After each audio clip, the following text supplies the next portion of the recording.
السادة المسافرين على متن الخطوط الجوية السعودية.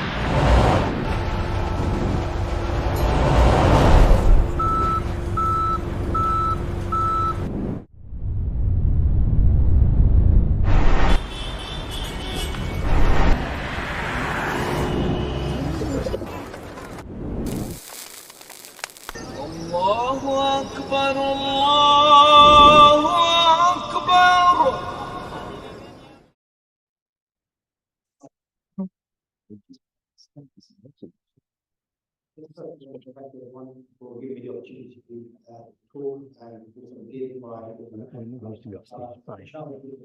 The opportunity to perform Hajj.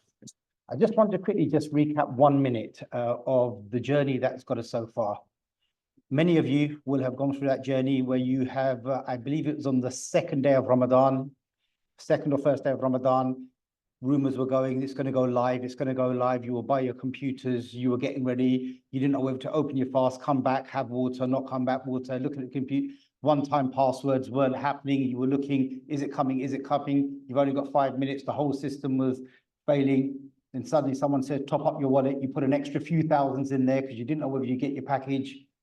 And then you ended up pressing the buttons. Now, where's the checkout? You've got the checkout. Where's the to pay? Bottom right-hand corner, go into that. And then you go to the chair and then you're looking at the screen and it's whizzing around, whizzing around, whizzing around. And your heart's stopping and you're thinking, right, okay. Does anyone remember those days? Raise your hands if you do. Okay, well, the reason I know that so well, I was there. I was pressing those buttons as well. And people I know that I was trying to book for, they received the email before I was there. And now you're going through the panic of, do you press the refund button? Do you not press the refund button? Are you waiting for your visas? Are you waiting for your tickets? All that. You know what? Don't worry about it. Inshallah, it will all fall in place. And the reason I say this to you is because the guides that are going with you, inshallah, many of them will be sharing the same pain. Do not think that they are an elite group that somehow have not experiences. I've experienced this. I'm still going through that anxiety. I'm still checking the Nusrat website. Address has changed. So please, please, please have sabr with the guides that they are trying their level best. Normally I give a talk and this talk will go on for an hour and a half and I've been given 5 or 10 minutes maximum. And I'm going to talk about the 3 things which I think is probably, I'm going to cut to the chase and just talk about 3 things. Number 1, I just want to emphasize to you about the heat. Many of us will have gone on holidays and will have experienced heat, but the temperature in Saudi will be about 40 degrees plus. And especially for the men, there's not many of us that have walked around in 2 sheets that have been unkempt, that have been unwashed, walking around in temperatures and so on and so forth, which you're all going to experience. And for the sisters themselves, you're covered, you're wearing abayas, you're wearing hijabs, you've got multiple layers, you're walking in the heat, so on and so forth. And I think the brothers, we don't recognize this. So one thing is about the heat. And then it always loads on to the other question. You're going to get lots of advice on your WhatsApp groups about, you know what, take this rehydration tablet, take this much fluid, these rehydration salts, this, how much you drink, how you not drink. I'm going to dispel a myth here now. And this is coming from over, I won't say how many years, it's not as much as 20 or 24 years, but it's definitely over a decade's worth of experience, okay? Do not panic about the toilets. I'm going to tell you that, so dispel that myth. Do not panic about toilets. Every year on year, the toilet facilities, whether that be in Arafah or Muzdalifah or wherever you are, have got better and better and better. So I'm going to say that, and I say that knowing that many of you have not performed Hajj. So do not worry about the toilets. How much do you need to drink, okay? You're always going to get how much you need to drink. You need to drink as much as you need to get the sensation of going to urinate. That's your barometer. So if you haven't needed to go to the toilet for the last 24 hours, you're dehydrated. End, period, full stop. That's your barometer. It's not, I've managed to go without going to the bathroom for 24 hours and yes, you know, I'm cool. No, you're dehydrated. Do not think one 500 ml bottle is going to replace the need of 3 liters. So it's not me telling you how much you should drink. All your respective packages, you're going to know when you're going to have access to the bathrooms, and you're going to have access to wash facilities, how all your guides will tell you how long. Pace yourself and be sensible. Please pace yourself and be sensible, but do not stop drinking for the fear of getting dehydrated. That is something which just does not work. That leads on to the next thing. You'll be doing a lot of walking, and many WhatsApp groups are around at the moment, Telegram groups are inviting people to do walking, and that can only be encouraged. But when in Saudi Arabia, don't overdo it either. Many people do nafil tawaf, nafil tawaf, nafil tawaf, nafil tawaf on the day of Arafah, they're sleeping.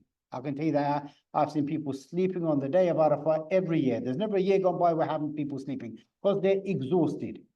So please make sure you look after your footwear and you take things in moderation and you do things in a balanced fashion. If you need a walking stick, take a walking stick. If you need a wheelchair, take the walking chair. But the one that is on the wheelchair, I tell you now, he's not the one that's going to get ill. It's the person that's pushing. How many times have I seen the person that's pushing? Not many of us are experienced in pushing, not just the 60 or 80 or 90 kilo person in a wheelchair, but all their luggage. And people, for good measure, put on some rucksacks and whatever on a wheelchair, and then they wheel them on uneven surfaces, and they're pushing them for anything up to 5-6 hours. I tell you now, the person pushing, he's going to be unwell. So please have respect for the person that is pushing the wheelchair. Also, the person pushing, have respect for the person that's also sitting on the wheelchair. So please take things easy there. And I'm going to end off by just talking about one other issue here, which is about how to look after your skin, especially the men, shaping of the skin, and even for the ladies.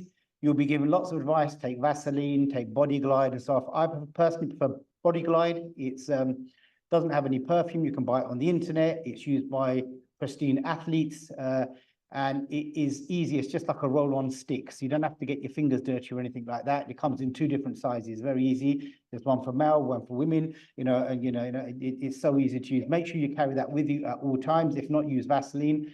But please remind yourselves of that at all times, because there'll be a lot of walking involved and you need to make it easy on yourself. I'm then going to address the second issue, which again, there should be we shouldn't hide things. We should be open and honest about it. 50% of the people that perform Hajj are going to be ladies. And of the ladies, I would hazard a guess that 80% of the ladies that are going to perform Hajj are going to be of childbearing age.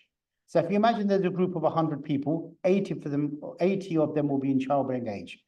I can tell you now, of the 80, about a quarter, maybe 20, will be affected by their regular cycles. That is the way it is. And many of you will have taken medication. You'll be giving advice as to what to take, when not to take, so on and so forth. Of those 20, I can tell you now about 25%, 5 on the day just before Yawm al-Arafah, or just the 8th of Mina. I normally share a room with the sheikh. The sheikh gets a phone call, brother, sheikh, I need some advice. I've got issues. And the sheikh will hand it to me, say, doc, you answer it. And I give my advice and I hand it back to sheikh, and he goes on. Now, we can avoid this issue, please, sisters, if we could address this issue early, sooner rather than later. And also dispel one other thing, that many doctors will advise you to take a tablet that you take 3 times a day. My number one advice to you, 3 times a day does not mean breakfast, lunch, and evening meal. I tell you now, that will fail. 100% that's going to fail you. It's going to fail. 3 times a day means 8 hours apart. Set your watch, 8 hours apart. So that's what you need. 6 o'clock, 2 o'clock, 10 o'clock. Be regular. Set your watches if that doesn't happen. Next thing is, if you do run yourself into difficulty, understandably, I understand what happens. The sisters will ask another sister. The sisters say, take this tablet, it works for me. But mixing of tablets and taking advice that way doesn't often work. Then they'll say, go to a female doctor. The female doctor will say, well, maybe you do this. And then by the time you've conjured up, understandably, you've focused your mind to try and ask the question, we've probably got yourself too late. So please, what I would say is, on this really important matter, discuss it with your general practitioner now, but explain to them very clearly the importance is for the complete cessation of bleeding. They need to understand the importance of that. Some GPs just do not understand it. And that just moves on to my last point. We do see, again, affecting the ladies, issues with miscarriage. We probably deal with the miscarriage every other year. Again, it's from Allah subhanahu wa ta'ala. If it happens, seek medical advice early. Please don't try and hide it, because if you can seek advice early, we'll be able to help you. This is the only things I'm going to be mentioning right now. cbhuk has kindly invited me to do a talk. There's going to be a webinar. Maybe Rashid can give a bit more details. I believe it's on Tuesday, open for everyone. I think it's 6:30 or 7 o'clock, Rashid. I can't remember what time it is, but it's this Tuesday. So all of you are welcome to join and log in, and that will go on for about an hour and a half or hour. Finish well before Maghrib, and I'll cover a lot more topics. So with that said, I'll take ijazat from you all. I wish all of you, every one of you, a really, inshallah, accepted Hajj. May Allah subhanahu wa ta'ala accept it from you, accept it from us, and make our journey easy, and make lots of du'as for everyone, especially for all the Muslim ummah, for your friends, your family, and all the people that are helping behind the scenes. However much it may feel like they're not helping you, there's a lot of people doing a lot of good work behind the scenes. So with that said, I'll take a chance. Assalamu alaikum wa rahmatullahi wa barakatuh.